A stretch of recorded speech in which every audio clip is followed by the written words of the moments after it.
This year, this April 2026, we're going to start paddling across Canada from the Atlantic Ocean to the Pacific Ocean, the whole way across. It's going to be the longest single season canoe trip ever recorded. And in about 2 weeks, we're going to be heading out and beginning this journey. It's going to take about 200 days and be over 8,000 kilometers. I mean, no canoe, no Canada. It's all like all that early pioneer stuff in America is all about horses. Canada was always about the canoe. Horse can't really help you too much here. There's too many trees. It's deeply entrenched in Canadian history is the canoe. I see it as one of our national sports. You know, this is a 16-day segment, so there's 16 days of food in here. Yeah, and so this is the heaviest our packs are possibly going to get.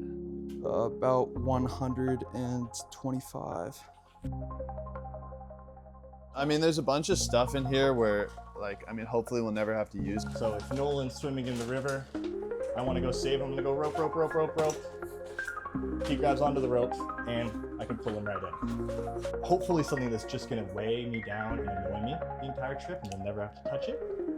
But failing to plan is planning to fail. Like originally when I was planning this trip, I was thinking we would do like a closed cell foam for the colder months, and then in the summer we'd do like a lighter, blow up mattress. But these, I really like these WindQuester ones because of the high R rating. So we don't really have to worry about changing it out, and we can just keep the same mattress the entire trip. It's like so much simpler.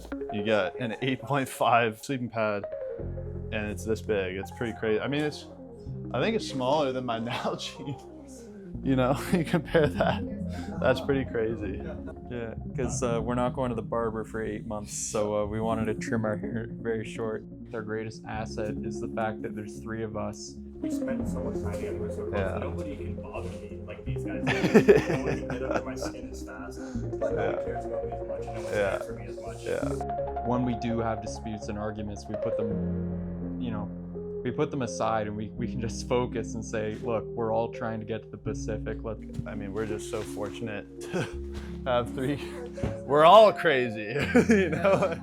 It's our goal to do this to raise money for True North Aid, which is a charity that helps people in isolated northern communities across Canada.